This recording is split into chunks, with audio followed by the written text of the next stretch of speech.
Going on YouTube? I am back after almost a month gone. The last video I posted was match footage from first IPSC shotgun, not the first, it was actually the third. The first one I shot up in South Carolina. The good news is, at least for me, is that talking to the wife about that, she gave me permission to shoot two more and attempt to make the world shoot team as a delegate.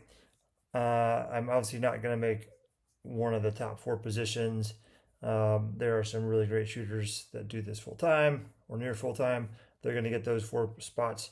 I am just trying to get three qualifiers in, throw my name in the hat, and then my wife told me that if we get to go to Greece, she and the girls will be coming, which will be interesting because that'll be the first match of mine they've ever gone to. They probably will only go to 1 or 2 days, but it'll be fun. It's a good excuse to go to Greece. I will be retired from the Army next year, and that's super exciting. So, for the 3 of you or 4 of you that follow the channel, why has it been a while? So we shot that match the 30th of May and the 1st of June. Man, what did I do? Can't remember what I did the weekend after that, but I had something fun going on. And then the weekend after that, I shot a match at our local club in East Alabama Gun Club. I'm pulling up my calendar over here to tell me what's going on because I have no idea what's going on in my life. Oh, I know what it was. The weekend after that, the family went down to Florida. We are in Georgia. It is state law that if you live south of the Mason-Dixon line, your family is supposed to go to the Gulf of Gulf of America, every summer and do a vacation. So we did that, had a good time, went to Panama City Beach, did some exploring, had a double red flag day. We couldn't get in the water, but the girls got tans. I watched people on the beach and ate food that made me fat. So the weekend after that was Father's Day. That was like the 7th and 8th of June. Weekend after that was Father's Day. I got to shoot a local USPSA match on Father's Day, which was awesome because I officially got my bump to B class that day. I am now 60.83% in B class, which I'm okay with. Pistol is my week event. That's why I'm shooting it. If I was right about classification, I'd go by PCC and shoot a PCC. Sorry, the animals are going in and out of the room behind me. That's dogs and cats. We don't have anything exotic. But, so I shot classifier 2409. I'm going to roll some video of it at 68.5%, which is a little bit above half, so working my way towards A class.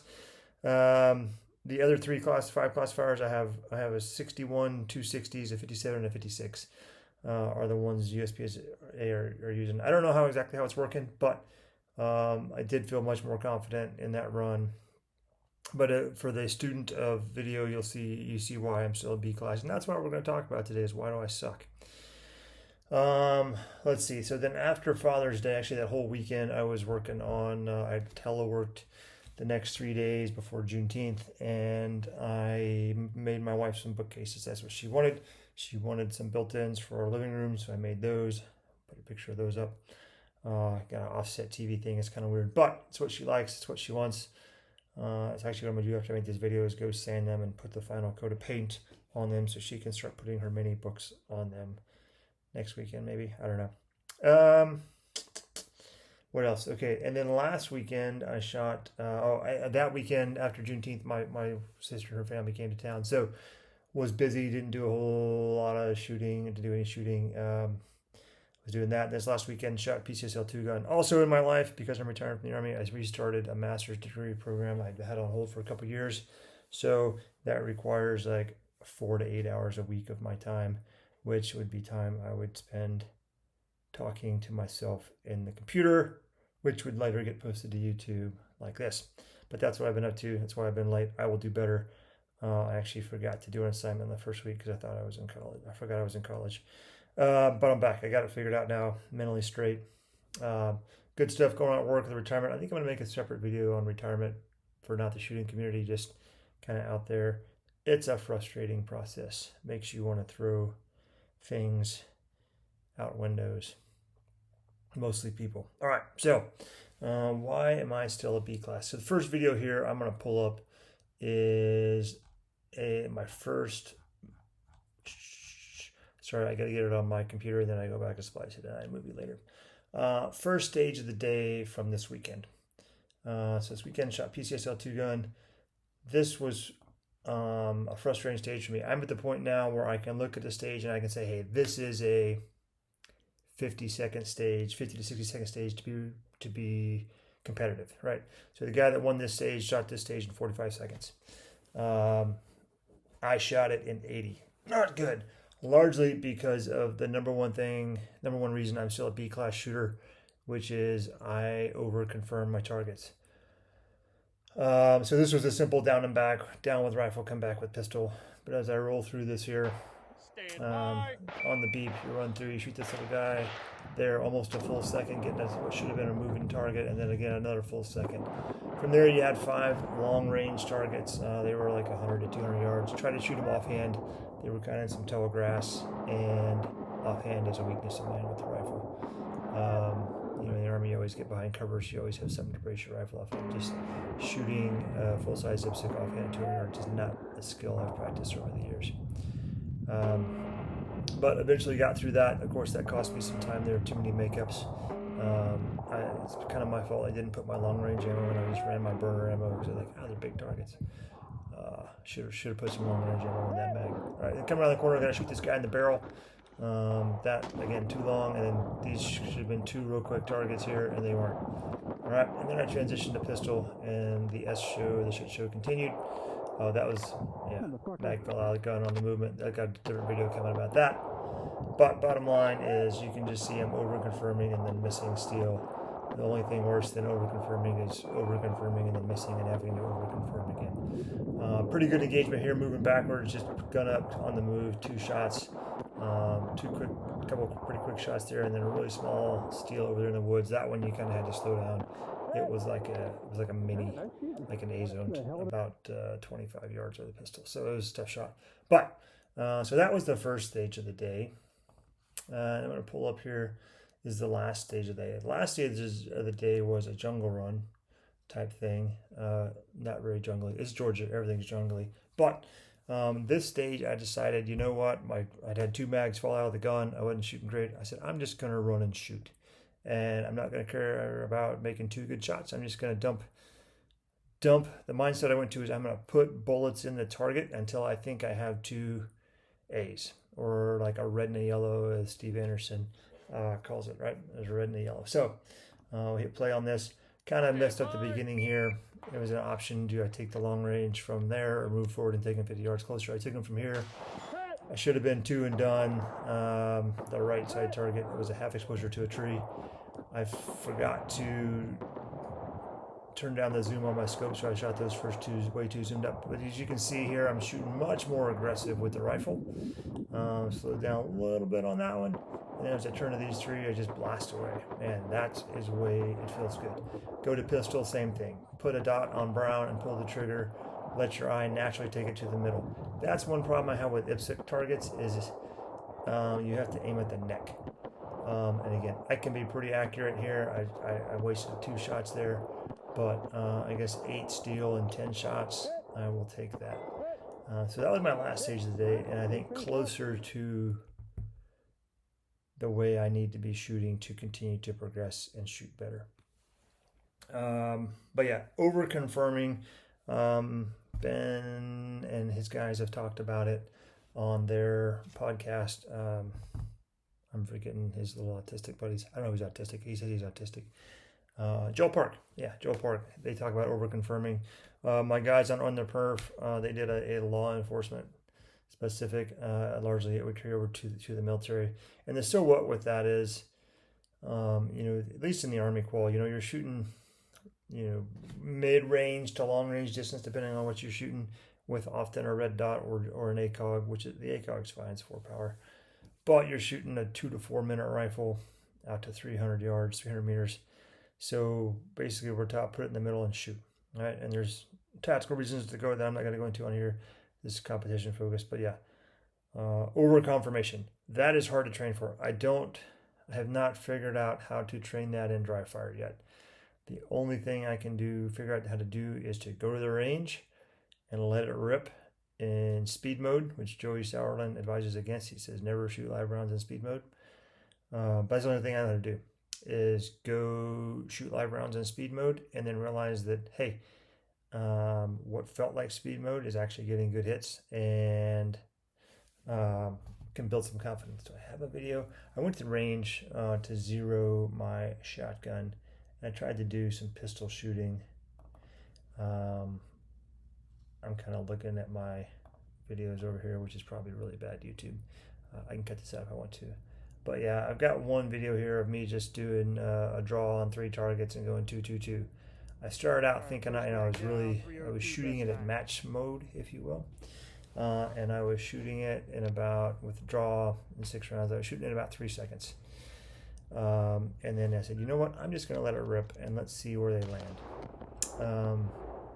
Even at 10 yards, I never missed the brown. And I went from about 3.3 to about 2.3. So I dropped a second, which is significant because when I look at the numbers after a match and I look at like whoever won the match and then look at me, I usually shoot 60 to 70% of the winner. And usually I'm pretty close to them on points, but I can take their time and add 50%. So what I mean by that is, like, say they shoot a stage in 10 seconds, I'm probably going to shoot it in 15 seconds. Maybe 13, but most likely 15. So number one thing is over confirming. And yeah, that's adding up, that's maybe getting after splits. That's not really splits. That's just letting the sights tell me when to shoot. The number 2 thing that slows me down is movement.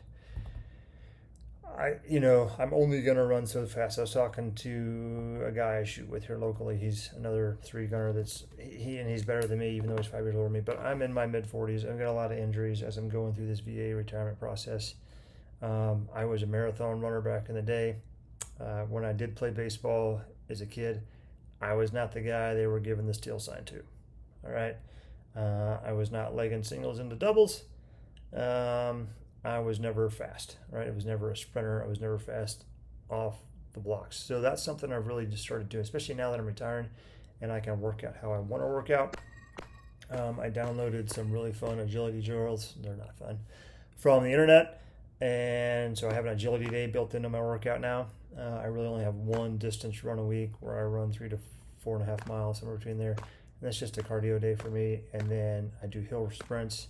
And then I have an agility day, and the other 2 days are weightlifting days with jumping rope and stuff like that. So I am really trying to push my agility and my quickness and my explosiveness out of my legs to do that better.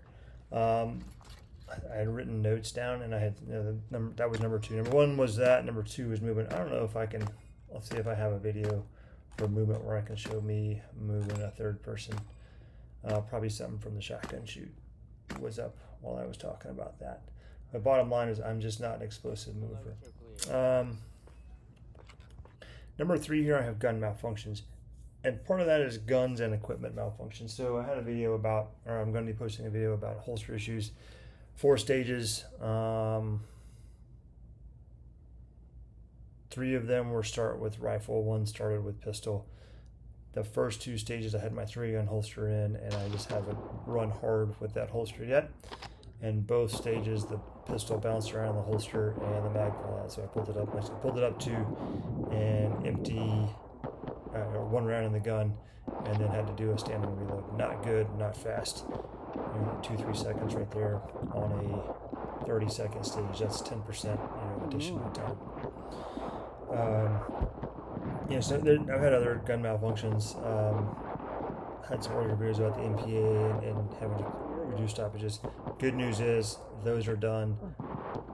I'm 3 matches in now after sending the gun into MPA and getting it back, and it's working like a champ. Thank you, MPA. So that's why I'm B class. That and stage planning. But I really don't think my stage planning is that good. I'm getting, like I said, I'm getting to the point where I can look at the stage and know what it should be running. Whether or not I can run it that fast is another thing. I know what the last thing was. The last thing was having the gun up coming into positions. So I'm going to go back to that that 2409 video and kind of, you can watch it there. And so off the draw is off the draw. It is what it is. Pop, pop, pop. This is where it's 3 downs. But right there, my feet are planning, I'm squaring my shoulders, and then the gun is going out. Same thing going into the last position. I'm coming in, my feet are planted, I'm squaring my shoulders, and then the gun is coming up. I've got some work to do on transitions between targets, and I've got some drills on that to work the oblique quickness, but I can do that faster. I've proven that to myself on the timer. Getting the gum up, coming into positions, moving harder and faster without hurting my 45-year-old self, and then figuring out how to stop over confirming shots. Those are the three big ones. And then I think the big thing for me is just live fire more. I don't live fire much, about once a week. Right now, going into 3-gun nationals is what I'm doing, maybe twice the last week prior. But normally it's outside of matches, maybe once a month I'm getting to the range. And definitely not going to get to GM that way. But the original goal after taking Steve Anderson's mental management last summer was to get to A class. So I have moved from C class to B class, so I guess I'm kind of halfway there. But we'll see. Anyways, going into multi-gun nationals, this 2 weeks from tomorrow I start driving. My goal is C class. Varick is on fire right now. John Waddell is going to come out, a man possessed. And then there's all the other folks that are also, the Scott Greens and the Joe Farewells. They're all going to come out and put out good. I don't know if Scott Green's going. I keep staring at the squad matrix that people aren't putting their name on to figure out who's actually going to be there. I'm shooting off cycle from the pro shooters with the plan of going around when I'm not shooting and kind of watching them and picking up some tips, and understanding why their stage playing versus mine, and just watching them move. But it should be good. Like I said, my goal there is a B class based off whoever wins open, because I'm shooting open. So if I can shoot 60% or better, I'll be happy. There is a cash purse. If I can be the guy that gets offered the 70% cash purse for open, I will be absolutely ecstatic. We'll see. Factory Gun Nationals ended yesterday, and I kind of looked at some folks I know, some local names, stuff like that. Very good shooters finish majors at 70. GMs finish majors at 70% of the winners. So I don't know if that's a good goal. First nationals, but I think I usually shoot around 50 to 55% when I go shoot Memorial. So I think I can add that extra 5 to 15% based off all the hard work I'm putting in. Okay, YouTube, that's what I got for today.